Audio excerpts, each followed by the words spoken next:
참여하고 싶으신 분은 문자 샵 9730번으로 의견 보내주세요. 짧은 문자는 50원, 긴 문자는 100원의 정보 이용료가 붙습니다. 애플리케이션 콩과 마이케이는 무료고요. 시사본부는 팟캐스트와 콩, KBS 홈페이지를 통해 언제나 다시 들으실 수 있습니다. 많은 참여 부탁드려요. 네, 사회를 뜨겁게 달군 이슈를 다뤄보는 시간입니다. 양변의 이혈지열, 양지열 변호사와 함께합니다. 어서 오세요. 네, 안녕하세요. 예, 저희 시사본부에서도 이걸 몇 번 다뤘어요. 예. 윤석열 검찰총장의 가족, 장모, 부인에 대한 고소고발 사건 수사. 네. 상당히 지지부진했다 생각했는데 최근 들어서 좀 속도가 붙은 모양새입니다. 일단 서울중앙지검에서 이제 사건을 재배당했다라고 하거든요. 예. 근데 이제 명목은 그래요. 뭐 지난 8월 말에 인사 이동도 있었고 지금 현재 형사 일부에 배당이 돼 있었는데 이게 좀 뭐 정치적 사건들도 많이 이 형사 일부에서 담당을 하고 있어서 사건이 밀려 있다. 네. 그래서 형사 6부에 재배당을 했다라고는 하는데 제가 이제 명목이 그렇다고 말씀을 드린 이유는 6부의 부장검사가 이제 박수배 부장검사라고 그렇게 알려져 있는데 일단 서울중앙지검원에 지난 8월에 처음 부임을 받은 거거든요. 예. 그리고 두 번째 전보, 그러니까 부장으로 부산에 내려갔다가 중앙으로 발탁이 된 거고, 그리고 이게 막 부장으로 왔으면 당연히 새로 받은 사건에 대해서는 신경을 많이 쓸 수밖에 없는 구조 아니겠습니까? 네. 그걸 보면 이거 중앙지검에서는 뭔가 의지를 좀 가지고 하려는 게 아니냐. 단순하게 사건이 한쪽에 넘쳐서 배당을 한 게 아니라 새로운 부장검사에게 새로운 시각에서 좀 뭐 수사를 제대로 해봐라 이런 표명이 아닌가 싶습니다. 이건 추측이죠. 뭐. 예. 우선 이 사건을 보면 크게 두 가지로 나눠지는 것 같아요. 네, 그렇습니다. 하나는 이제 그 윤석열 검찰총장의 장모가 네. 개인적으로 이제 사업을 하기 위해서 그 부동산 채권, 그러니까 뭔가 좀 돈이 크게 되기는 될 것 같지만 이게 여러 가지가 문제가 얽혀 있어서 복잡하게 걸려 있는 부동산을 매입을 해서 거기서 나온 수익을 이제 사업가 정모 씨하고 배분을 하기로 했다라는 거죠. 이건 정 씨의 주장입니다. 네. 보수한 측의 주장인데 그런데 이 사업을 해서 막상 한 52억 가량의 어떤 이익을 봤다고 봐야겠죠. 이익을 보고 나서는 그때부터는 약정하고 다르게 돈을 주질 않았고 네. 오히려 이 약정을 한 게 이 강요에 의해서 약정을 한 것이다라고 고소를 했다라는 거죠. 그러니까 이게 단순히 돈만 얽힌 문제가 아니라 좀 만약에 사실이라면 좀 무서운 얘기예요. 네. 같이 사업을 하기로 공동 투자를 했던 나머지 투자자를 강요죄로 몰았고 그리고 해서 실제 실형을 살았습니다. 근데 어떻게 보면 이 사람이 실형으로 복역하게 된 결정적인 계기가 됐던 그 당시에 약정서를 작성해 준 법무사가 말을 바꿨죠. 말을 바꾼 겁니다. 재판에 가서 내가 사실은 이 윤석열 총장의 장모의 어떻게 사주를 받고 돈을 받고 허위 위증을 한 것이다라고 했는데 그럼에도 불구하고 이 사건이 뒤바뀌질 않았고요. 오히려 무고죄로 또 한 번 더 이 투자자는 실형을 받게 됩니다. 이게 진짜 주장이 사실이라면 돈이 문제가 아니라 엄한 사람을 정말 애물준 사람을 공권력을 이용해서 탄압을 한 그런 상황인 거죠. 네. 그 사건이 하나가 있는 거고요. 그건 장모 쪽에 연루가 돼 있는 거고. 또 하나는 2010년경에 이제 도이치모터스라는 회사를 우회 상장을 해서 네. 이른바 이제 뭐 주가 조작을 했다라는 거죠. 그 주가 조작에 장모만 문제가 된 게 아니라 윤 총장의 이제 부인이 네. 이 주가 조작을 하는 속칭 그 일을 담당하는 선수에게 본인의 계좌하고 현금을 맡겼다라는 게 이제 이거는 이제 하나 언론에서 경찰에서 내사를 하고 있다는 게 올해 초에 공개가 되지 않았습니까? 예. 근데 경찰에서는 이제 내사를 했지만 실제 혐의점은 없다라는 정도로 해서 사건이 덮이는 줄 알았는데 최근에 또 그와 관련해서 장모의 녹취록이 나왔죠. 그러니까 그 녹취록이 공개가 됐다고 하는데 거기에는 어떤 변수가 있는 거예요? 그 녹취록의 내용은 어떤 얘기냐면 누군가 이제 지인으로 알려진 사람이 전화를 하는 상황에서 지금 그 따님 이름이 거론이 되고 있는데 사실 그때는 따님은 그거 관여를 안 했죠라고 묻는 겁니다. 이제 거기까지만 끝나는 게 아니라 그거는 사실은 그 윤 총장 장모님을 가리키면서 회장님이 하신 거 아닙니까? 그랬더니 순수하게 또 그랬다고 해요. 그러면서 다른 뭐 관여한 게 없다. 근데 녹취록 내용을 보고 저는 놀랐던 게 이게 뭐 사실관계는 파악을 더 따져봐야겠지만 그런 의혹을 받고 있는 사건에 대해서 일단 주변 사람들은 알고 있었다는 것도 놀랍고요. 네. 그리고 그거는 범죄인데 만약에 사실이라면 아무렇지도 않게 그냥 그건 내가 한 거지. 네. 라는 게 물론 그거에 진짜 범죄가 된다는 걸 했다는 건지 아니면 본인은 뭐 투자였는데 뭐 이게 나중에 문제가 됐다는지 이런 수사가 본격적으로 해봐야 알겠습니다만 네. 그러니까 그 주변 사람들에겐 적어도 이미 공지의 사실, 알려진 사실, 공공이란 비밀 같은 게 아니었나라는 이제 추정이 들게 하는 그런 녹취록이었죠. 그게 사실이라면 장모가 직접적으로 개입을 했을 수 있다라는 거죠. 그러니까 두 가지입니다. 부동산 이익 관련해서 하나 네. 있고 그다음에 이제 주가 조작 의혹 네. 사건. 이 두 개가 만약에 다 사실로 밝혀진다 그러면은 처벌이 어떻게 될까요?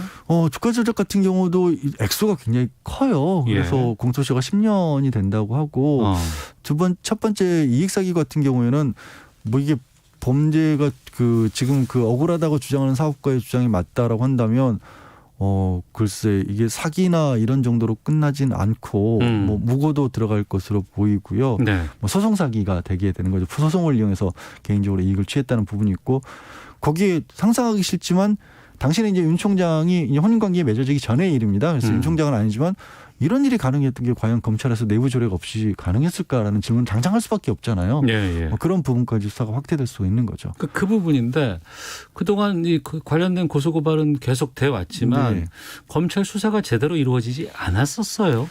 뭐 이게 일단은 고소인 고발인이 있으면 불러서 얘기를 들어보는 게 순서죠. 예. 근데 아예 소환 조사를 안 했던 겁니다. 그러면서 이제 소환 조사 아까 말씀드린 것처럼 재배당이 되고 나서 고소인을 불러서 얘기를 들어봤다는 거죠. 그러면 이렇게 바뀐 거는 뭐 추미애 장관의 의지라고 봐야 될까요? 글쎄 뭐 추 장관의 의지라고도 하고 이게 공소시효가 지금 따져보면 주가 조작 같은 경우만 해도 한 5개월 정도밖에 안 남았다고 하거든요. 그리고 이제 추 장관도 이 부분에 대해서 이제 국회에서도 이 주로 여당 의원들이 아니 왜 윤석열 총장과 관련된 사건은 지지부진하느냐 수사를 할 거는 맞냐 그러니까 법무부 장관이 그렇게 얘기를 하죠. 이게 수사 의지를 나는 찾아볼 수가 없었다. 네네. 이게 뭐 지시에 의해서 움직였다기보다는 그런 식의 여론의 형성은 분명히 있었던 것 같고요. 그래서 대검에서 나섰다기보다는 이제 중앙지검 쪽에서 그런 어떤 절차에 좀 착수를 한 게 아닌가 싶습니다. 그 부분인데 검찰 쪽에서 이건 좀 자신의 판단에 봐서 어떤 거는 갑작스럽게 압수수색, 전격 압수수색 이런 거 들어가기도 하고 어떤 거는 여론이 이거 빨리 조사해야 되지 않겠습니까라고 해도 지지분지 끌고 있는 경우도 상당히 많이 있고 이게 문제가 아닌가요? 그러다 보니까 이제 선택적 정의라는 말이 참 말들을 참 잘 만들어내시는 것 같습니다. 근데 진짜 선택적 정의처럼 보이는 거죠. 그래서 그런 부분을 과연 어떻게 견제를 할 거냐. 그리고 그런 부분들에서 혹시 잘못된 것들이 있다라면 검찰 스스로 판단에 대해서 외부에서도 이걸 들여다볼 장치가 분명히 있어야 되는 게 아니냐라는 거죠. 그래서 검찰에서도 내부에서는 뭐 논란이 많이 있었던 뭐 예를 들자면 수사심의위원회 같은 걸 만들었지만 내부에 맡겨놓는 것만으로는 한계가 있을 수밖에 없지 않습니까? 뭐 그래서 이제 제도적으로 그거를 들여다볼 수 있는 이제 고위공직자 수사처 같은 것들을 만들겠다라는 거죠. 그게 검찰 개혁의 일환인 거죠. 알겠습니다. 앞서 그 한 언론에서 공개된 이제 녹취록 보면은 그 안에도 공소시효 얘기가 나오잖아요. 이건 공소시효가 언제까지 남아 있는 거예요? 공소시효는 그 안에서는 이제 녹취록을 마치 이제 거기서 또 녹취록의 내용이 시효가 지났다라는 식으로 얘기를 합니다. 그래서 이거는 법적 자문도 받아봤다는 얘기가 아닐까? 그리고 두 번째 아까 말씀드린 것처럼 본인도 이게 범죄가 된다는 걸 알고 있었다는 얘기잖아요. 시효를 따진다는 건, 공소시효를 따진다는 건. 하지만 이렇게 계속된 어떤 주가 조작이 있었을 경우라면 마지막으로 행위가 끝났을 때를 기준으로 하거든요. 그러면 2011년, 12년까지 넘어가기 때문에 공소시효는 아직 충분히 남은 거죠. 알겠습니다. 수사 결과 봐야 이게 좀 네, 그렇죠. 그때 또 구체적인 얘기들을 좀 다뤄보도록 하고요. 그리고 이제 이 부분 또 좀 말씀 나눠보겠습니다. 추미애 법무부 장관 아들 휴가 특혜 의혹 관련해서 꽤 한 2, 3주 시끄러웠습니다. 상당히 시끄럽고 많은 언론에서 이걸 보도를 했었는데 검찰이 추 장관과 주요 관련자들에 대해서 불법은 없었다라면서 불기소 결론을 내렸어요. 그렇죠. 그게 크게는 보면은 첫 번째는 아들이 개인휴가 4일을 쓴 게 그러니까 병가가 2번 있었고 병가가 더 이상 연장이 안 되니까 개인휴가 4일을 쓴 건데 이거를 허가 없이 썼거나 아니면 이제 이 문제가 됐던 게 이미 병가가 끝난 이틀 뒤에 갑자기 개인 휴가를 만들었다라는 네. 거기 때문에 그러면 적어도 이틀 정도는 국무 이탈한 게 아니냐. 그리고 어떻게 그렇게 국무 이탈한 상태에서 갑작스럽게 휴가로 변경이 됐다라고 처음에는 의혹이 제기가 된 거죠. 예. 그러니까 이거는 뭔가 부정한 외압이나 청탁이 있었을 것이다라는 그 두 가지에서 그게 시작이 된 거였는데요.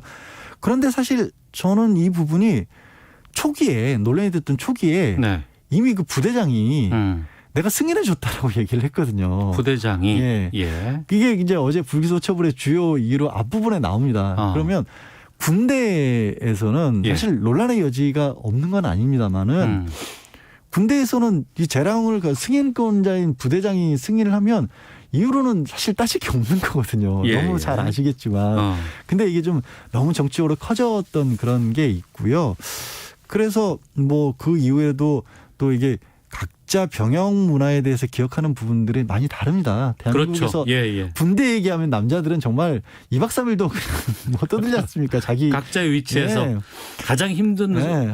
그 병역 생활을 다 그분들이 다 겪으셨어요. 그러니까요. 근데 이게 많이 달라졌거든요. 정말 저도 뭐 제 또래들이나 이렇게 얘기를 들었지 이제 워낙 저도 이제 나이가 있다 보니까 그래서 요즘에 군대가 어떻게 달라지는지 이번 일을 통해서 많이 알았는데 그렇게 드문 경우가 아니었다라는 게 그렇게 밝혀진 거거든요. 네. 그리고 뭐 외압이나 청탁인이 많이 나왔지만 결국에는 이제 문의를 한 그 절차, 그러니까 이거는 결국 이제 추미애 장관의 보좌관이 당시 이제 그 당대표였을 때 보좌관이 전화를 해서 휴가를 연장하면 어떻게 될 것이냐. 그러니까 이 전화한 거는 이번 수사에서 사실로 밝혀진 건가요? 전화는 밝혀졌습니다. 네.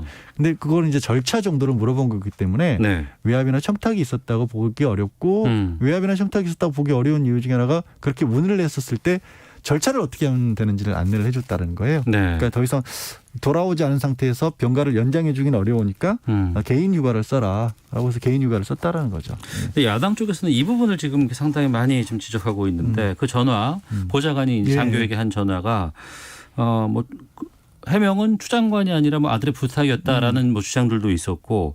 하지만 또 전화번호를 알려줬다라는 얘기도 있고 이건 지금 어떻게 좀 그러니까 이게 검찰에서 사실 불기소 의견을 하면서 상황에 대해서 이런 부분까지 적시를 할 필요가 있었을까 싶은 내용들을 또 적시를 했어요. 그러니까 10장 가량의 분량을 적시를 했는데 논란의 소지는 맞습니다. 거기 보면 분명히 추 장관이 그 처음에 연락을 주고받은 그 보좌관하고 연락을 주고받은 대위 지원 장교죠. 지원 장교의 연락처를 알려준 메신저 내용이 있거든요. 네네. 그리고 이제 전화를 했다라는 부분은 거기서도 드러나고 있고, 그러니까 추 장관이 아무런 어떻게 보면 조치를 취하지 않은, 그러니까 보좌관을 통해서 전화를 했다 이런 부분들이 아무것도 안 한 건 아닌 걸로 드러났어요. 네. 분명히 보좌관이 전화도 했었고, 추 장관도 최소한 보좌관이 전화를 한다 정도는 분명히 인지를 하고 있었는데, 네. 다만 이제 외압이냐 청탁이냐는 부분하고는 좀 거리가 멀어 보인다는 게 검찰의 판단이었고요. 네. 그래서 저도 이 부분이 국회에서 뭐 정치적으로 싸우는 과정에서는 야, 왜 공적인 어떤 업무만을 시켜야 되지? 어쨌든 사적인 문제를까지